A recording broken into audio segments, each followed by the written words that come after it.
Hello everyone, this is HuskyStarcraft here. I'm going to be casting, you guessed it, game number 4. I'm just going to lean back in my chair here for a second and reminisce about those last games. They've actually been really good. The only game that has not been very good was that game number 2 where I think giX just had a bad read on exactly what Huck was going to do.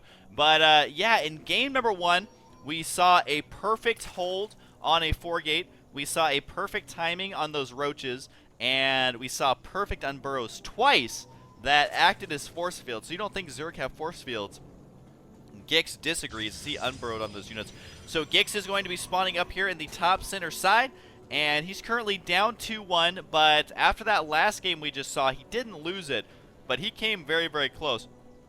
Really, if Huck didn't do the amount of damage he did, like just barely able to do enough damage, then those corruptors most likely would have been out, and the game would have looked very differently. But Huck now, I mean, he's one of the best players in the world, definitely one of the best players from the Americas. He is from Canada, and hopefully I'm saying that right, because Canada is part of North America, but not part of America.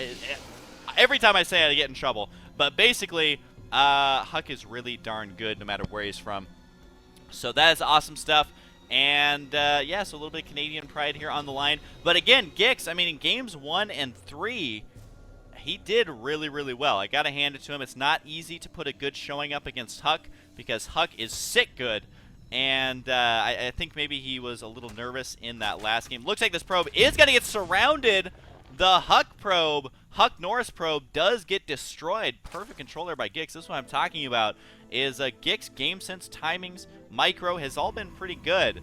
And it definitely shows you why he is in the finals of this qualifying round. Remember, everyone can participate. There is the little thing down here on the bottom right side where you can see that URL. Go check it out. This is qualifier number 5, which means that eventually, guys, I'm going to be running out of qualifiers to cast, which makes me very sad because these qualifiers have been a lot of fun. I love WCG. They're a very legit corporation. And again, World Cyber Games, emphasis on the world, which means that you may see these players participating on a world stage at a live event. God, I love StarCraft. StarCraft is amazing. Also, MLG, I'm hoping to go to more MLGs in the future. Those are extremely fun as well. Basically, what I want to say is StarCraft is the baller sport, and make sure all your friends are watching StarCraft, playing StarCraft, talking about StarCraft, and who cares what their parents say? Because StarCraft leads to amazing things. Anyways, look at this. Hatchery going to be down at the natural. Exciting stuff, I know, but it does mean that giX is going to be going for those Zerglings earlier. Doesn't want any sneaky shenanigans like we've seen in that last game. Or not last game, but the second game where he got taken by surprise by pylons and things like that. Overlord's going to be on the lookout for those pylons. He needs to make sure to get those on lockdown. And will Huck know about this Overlord sneaking by just barely? He may hide it down here between these two bases, although it's going to be tough just because this Overlord most likely will get taken out. And no, we don't mean taken out on a date. We mean killed. So that's an uplifting way to look at it because really he has nowhere to hide. I mean, this high ground doesn't actually count as high ground. Protoss can see up there. If the Overlord's trying to hide up here, you can spot it so easily. And unless he can find a super sweet spot to hide, maybe he will. But right now, we do see, I'm guessing, a third gateway is going to be going down for Huck here in a moment. He does indeed get that one down. And the Overlord now hiding in his little safe spot right here. We'll see how long he can get away with having this Overlord there. And he can use his Overlord to spot the expansion timing, but this Overlord now spotted by these units. The Sentry could attempt to tickle it to death if it wants to, but needs to worry about Zerglings getting us around. So I'm just going to keep talking about how close this Overlord is to death. He just doesn't know it yet. And right here, it does look like pretty standard openers for both players. I mean, let's be completely honest. There's nothing too out of the ordinary going down right now. I mean, the 3 gateways into an expand, completely common. Is he going to expand off 2 sentries again? Which, I mean, it is a little bit more risky rather than waiting for 4 or 5 sentries. But you got to remember, sentries are only heavy in gas, not heavy in the minerals. So you can get that expansion fairly quickly, even if you do get several sentries. The Overlord does get tickled a little bit by the sentries. The reason I say that is because sentries do no damage. They do 6 damage, and it's like 6 damage every 8 minutes of attack. It just is not very good. So right now we do have 2 spine crawlers going down. He is not going to be taken by surprise by any sort of early rush. And there goes one Overlord.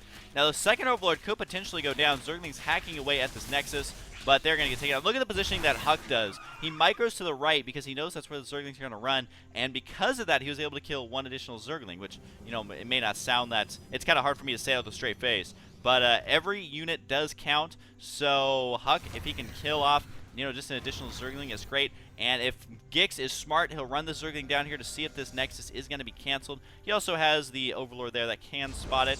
And because one thing you have to look out for is if the Protoss player decides to cancel this and they have a hidden 4th gateway, you're going to have a lot of units knocking at your door. One thing that's good about this map for Zerg, which is Shadow Temple, I kind of forgot to mention that, is if you can get this expansion right here, then you can just wall in about right here with a couple of spine crawlers, and it kind of guards both sides. And you can, you know, this is a really strong point for Zerg players on this map. That's something that Huck's going to have to take into consideration. Right now, he does have a lot of sentries. I would be surprised if he warps in any more sentries in the next couple of minutes, because honestly, that is a lot of sentries. And looks like this Overlord is going to try and get away. It does look like he will. Maybe I was mistaken. I thought that you couldn't spot... I thought you couldn't hide an Overlord up here, but I guess that you can. Look at this. Makes a fake Void Ray just to zap it away. And again, the Tickle monsters are out in force. A fully charged fake Void Ray still does 0 damage, but we still love them anyway. And I hear rocks being destroyed. They are going to be over here, which... Ooh, look at this from giX.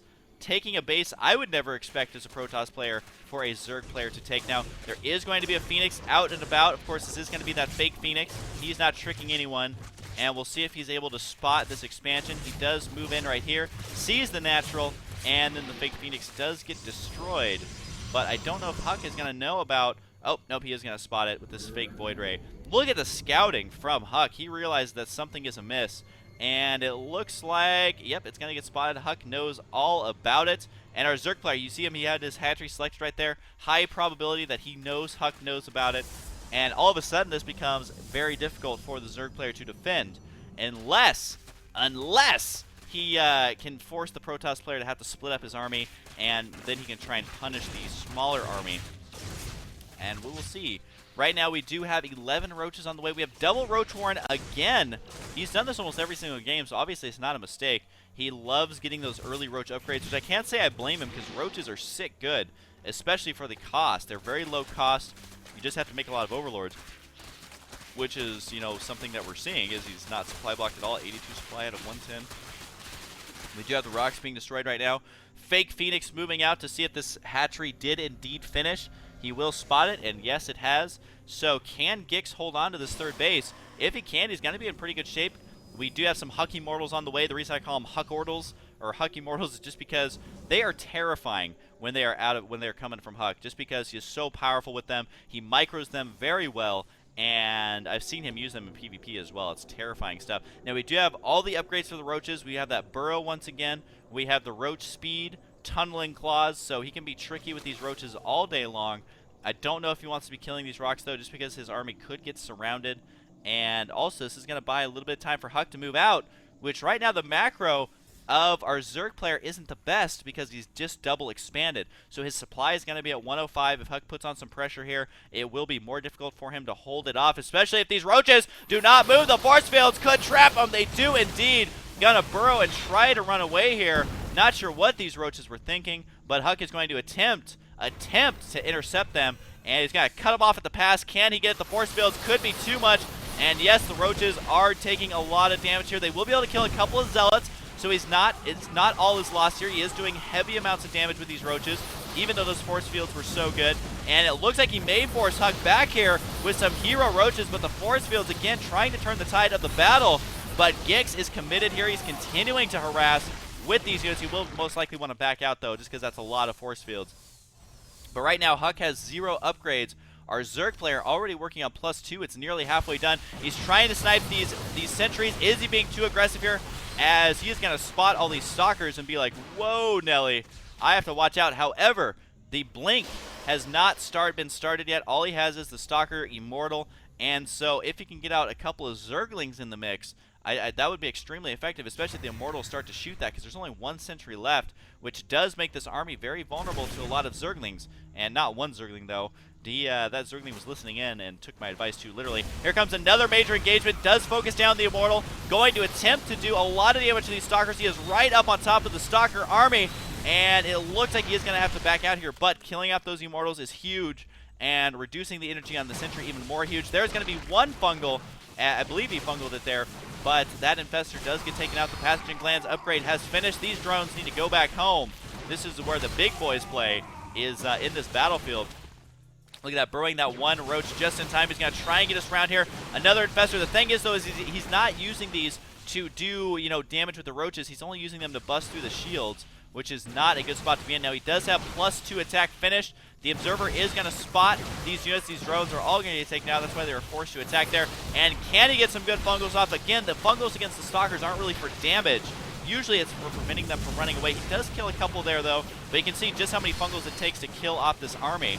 And at this point, he doesn't have enough fungals to really warrant continually using them like this, because he's just going to run away and the shields are going to regenerate. However, this is a lot of Roaches. They are getting healed by the Queens. The Queen's looking very good on the HP. You got to remember, there's no Blinker stock here. If he had Blink, this would be completely one-sided, but with no Blink, and Huck has nowhere to run, he is going to completely lose that army. Production tab shows more Roaches. The hatchery did get taken out, though, and our Zerg player is not mining off of this base up here. So that did a lot of damage. You may look at that and be like, well, Huck just lost his whole army. But at the same time, the Zerg player did too, also losing a hatchery out of it. Huck, however, has not expanded, so he has not taken a third base. He's really trying to win with just these units.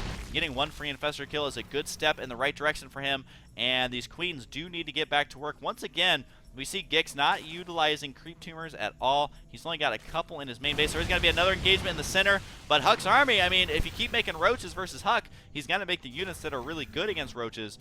And I wouldn't even be surprised to see Void Rays or something like that, because Huck this whole time, every game is going up against Mass Roach. And at this point, giX, I don't think is going to have enough to hold here unless he can get really good fungals off. But I don't know, guys. This is going to be a lot of units. Huck just barely behind in supply. The Roaches are now blocked by the own Spine Crawlers. The Spine Crawlers are doing quite a bit of damage. It looks like our Zerg player may need to back up a tiny bit, but he isn't. Yep, there he goes. He's going to back up a little bit to those Spine Crawlers, but the Spine Crawler range just not going to be enough. He wants to get as many pokes out of these Spine Crawlers as possible, and the moment is very tense for both players. Huck realizes I need to expand during this. He is indeed. Looks like giX is going to be throwing down a hatchery right here. This is just a macro hatchery, and he doesn't have the amount of drones that he would like.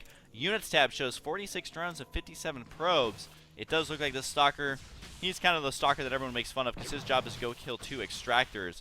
Pretty exciting stuff, right? So Huck now does have full map control. He has a supply lead, and his economy should be a little bit stronger than the Zerg player, because Zerg is not mining at all. So you may be wondering, how can he get so many Roaches? Well, he cut down his economy quite heavily. Production tab shows a lot of Zerglings. Wow, that's a lot of Zerglings. I think he realizes Huck does not have Blink, so if he can get a surround with these Zerglings, this could be huge. This does need to pay off, though. Using that much larva on Zerglings without causing any damage, I think, would end the game for him. But we will see right now. This is a perfect, ideal, I can't say it, any better situation for him if he surrounds all these units with the Zerglings. Is it going to be enough, though? A lot of the Zerglings are stuck in the back, but the Zerglings doing a lot of damage here. Absorbing a lot of the damage is the more important part. The fungal growths have been used here. Does look like Huck is going to get a flank on the left side. Is there going to be enough here for the Zerg player to hold? I don't think so, but these Infestatorans could take out a few crucial units, especially with these Stalkers. Look at how low HP some of these Stalkers are, 2 HP, but the Infestatorans are too slow. Does snipe one of these Stalkers. Can he get the Immortals as well? Huck trying to micro them. Another Immortal will go down, though.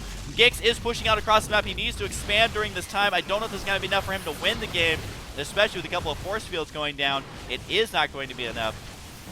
But Huck is going to have this third base up and running if our Zerg player giX cannot do anything about it, but he may be too aggressive here. He does have more Zerglings on the way. He has not expanded during this time, though, and he is also not mining at that third base. So while he is doing a lot of damage here, Huck's economy is going to be way better. The Zerglings are getting taken out by the Zealots, which is perfect for Huck. He's going to be able to move in here. Even though these Zealots are going to do a lot of damage to the Zerglings, there's still quite a few Roaches, but the Infestors completely out of energy. They're going to have to run home, and these Roaches will be cleaned up. This attack has been completed. The Observer spotting these Infestors as well.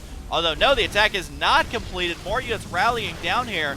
Although he needs to be careful not to lose them to all of these Stalkers. He will lose these Infestors, however. which only 25 energy left on those. So giX now is going to have to back out, although these Stalkers are going to be way out of position. I don't know if these units are going to be able to do enough damage. These Zerglings could be pretty frustrating. There's not that many Zerglings in this group, though. Huck needs to save these probes as much as possible, although they're going to try and run to the right side. Can he get a lot of free probe kills? Not as many as you would actually like there, as Huck's reaction time was way too strong. He also has those probes selected, could use them in this battle. Decides, I don't even need to. That's a lot of probes stacked up right there. What? Oh, got a fungal growth on those. Yeesh. That would have been devastating. But right now, Huck's third base up and running. Zerg player just now getting up and running. And what's the income looking like for both of these players? 1,200 for the Zerg, 1,000 for Huck. That is fairly similar, though. They're probably going to start overlapping just a little bit. The Stalkers, though, are going to kill off a couple of roaches here. Still does not have Blink. I almost feel like Huck is just having fun at this point, because Blink would have won in this game a long time ago. The Stalkers are going to get in here. One fungal growth goes down, and it does force these Stalkers to take a lot of damage from the Spine Crawlers. And Spine Crawlers, get ready to do additional damage versus armor. They do 30 damage to these Stalkers every single time they attack. And more fungal growths could keep an Infestor on the high ground as well. So it looks like giX is going to hold here, but he has never been able to power drones for quite a while. So the pressure that Huck is putting on is really putting giX further and further behind. This is a lot of Infestors, though. He was able to get enough gas for this. And if he keeps fungal growthing this, all of these Stalkers are going to evaporate, which, there we go. That shows you the power of the Infestor. My God, able to hold on a little bit longer. These Stalkers will be able to kill off these Zerglings if they do not turn around, and they decide not to. We'll get one sentry there, which every sentry they can kill is vital, and this is exactly why, because of those force fields. But giX is being, I think, curiously aggressive with the amount of units he actually has. 89 supply on Huck, though, to 110 of giX. Force building out, trap these Infestors, and there we go. It does look like giX is going to have to run home. He will keep these Infestors alive for a little bit longer, but again, pushing out into the center of the map. He's being so aggressive versus Huck, not allowing Huck to build up, not even allowing Huck to get the blink for his Stalkers, because I think he knows that Colossus would be his end game. Once again, if he goes up against that many Colossus, then he is, I mean, he doesn't have an answer for it. But he is finally heavily mining at this expansion. He does have another expansion on the way. Needs to keep it alive from this one Stalker whose job has been to kill Extractors. Here comes another very important battle. Infested Terrans go down. What about the fungal growth, though? That's what he really needs to do, because Huck can just run away from the Infested Terrans or just, you know, kill them straight up. He is going to lose a couple of units in that engagement, though. And it looks like Huck will be able to hold here for a little bit. Look at the amount of resources lost by both of these players. Back and forth games so far that we've seen. Huck still has no upgrades, no blink. He's just been relying on pure gateway units to take on this army. And if he had blink right now, he would have been able to kill all these Infestors. It does look like giX able to secure his fourth base, at least for now. And can he get some drones down there? Again, he hasn't been able to make workers that much. This is a surprisingly low amount of workers considering how late this game has gone. We're at 24 minutes. Huck just now getting that blink upgrade. While the Zerg player does have +2 attack, he doesn't have an armor upgrade, so his Stalkers are still doing full damage to these. That's something that is very, very important. It looks like he's going to be winging here. Infested Terrans thrown down. These Stalkers have nowhere to run. A nice wall of Infested Terrans. Is it going to be enough to melt away the Stalkers? It looks like it will be. That is so many Infested Terrans. It is preventing the roaches from doing what they need to, though, but God, I don't even know how many Infested Terrans that is right now. Could focus down the Nexus as well if he wanted to. There's going to be the GG from Huck. Wow, able to take it to the final game. Look at giX, man, playing so well in this series. It is now tied up 2-2. I am honestly extremely impressed with giX in that last game. Usually for Zerg players, you're waiting like, oh, when's he going to make more drones? When's he going to make more drones? Instead, he made more units that entire time and just put the hurt on Huck. But I feel like Huck knew exactly what went wrong. What went wrong? Right here. And right here, getting this at the 25-minute upgrade was way too late. He also had no upgrades at all, but I gotta hand it to giX, man. The amount of pressure he's able to put on the Infested Terrans right here really sealed the deal in that battle. And Huck, I feel like he was just trying to win with pure gateway units, which is not a good thing to do. He did mix in some Immortals, but the control of giX throughout that entire game was just so good. I mean, really, let's reminisce about that game for a second. It was non-stop action. So anyways, we are going to go on to game number 5. Kaboom, baby. Hope you guys enjoyed, and I'll see you guys next time.